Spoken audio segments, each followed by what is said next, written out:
Andy, another decision that has obviously gone our way this week is that of the UEFA and the FAW hearings after the Tbilisi game. Obviously some of your comments in the media were misconstrued, and thankfully the correct decision has been made at the end of the day. Yeah, it is the correct decision. You know, it's taken a while. Been a difficult journey for a lot of people, you know, mostly me, and some harsh lessons along the way. You know, part of our media training on the pro license is dealing with the media and being aware of occasions where something like that might happen. And you know, if I made a mistake, it was that I allowed an interview to become a conversation between three men, me and two reporters, and then that gave something that could be flipped, misconstrued, and painted in a totally different picture to what it actually was. The consequences of that, Nick, were catastrophic at the time. You know, the position it put our physio in and our club doctor, the position it put the Welsh FA in, UEFA, even the First Minister of Wales had to make a comment on it.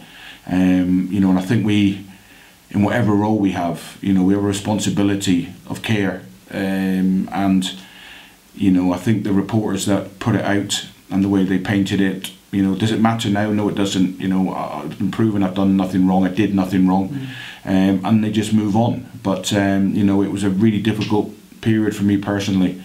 You know, from the game where we lost a number of players, you know, through COVID, and that was literally 24 hours before kick-off. You know, the team had to change, and then we had one sub, and the 97 minutes, and the brilliance of the team to do what they did to lose the game in the last minutes, and then me to do the interviews that I did, and then the very last one I did, you know, was painted it was reflected in a way that wasn't anything like what was said.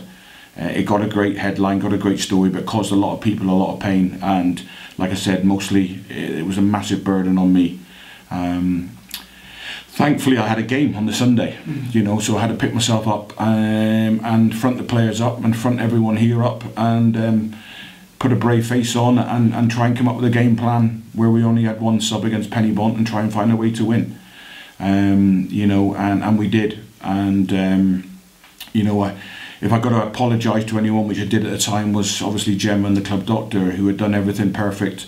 You know, the Welsh FA, who had to pick up the pieces, and like I say, myself. And you know, I had a really tough 36 hours, and you know, I'm quite a resolute character, and you know, and I'm gonna make mistakes with the person I am. You know, I try and be authentic. I try and be real in interviews.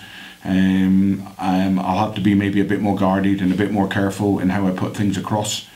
But you know, me personally, I won't change. You know, if we're in the Champions League and one of the BBC channels or Wales, one of the channels from Wales ring me and say, can you do an interview at 6 in the morning? You know, I'll be up at 5:30 and I'll make myself available. I'm also mindful of Scorio after games. They've got families to get back to. Sometimes they've got to drive hours. So, you know, I curtail my team debrief so that I can go and deal with them and let them get away. But yeah, a really tough lesson for me personally, and one I'll always remember, you know, because I've seen the power of social media, and I've seen how quickly things can change. You know, my nephew in Scotland, who's 11 years old, rang me on the Saturday night and said, "You're not going to go to jail, are you?" And I said, like, for what? And he went, well, there's been a poll on social media whether you should be sent to jail for this or not. And it was just crazy. And what do the reporters who actually put that together and put that out, what happens to them now? Nothing, you know, swept under the carpet. They move on and look for the next person who might come out with the wrong comment at the wrong time. And, you know, with the pandemic, the timing was terrible. But again, like I say, I'm really pleased that UEFA have looked at it all and said there's nothing to answer. The Welsh FA have looked at it and said there's nothing to answer. You know, it's a massive learning curve and one I'll take forward with me for the rest of my life.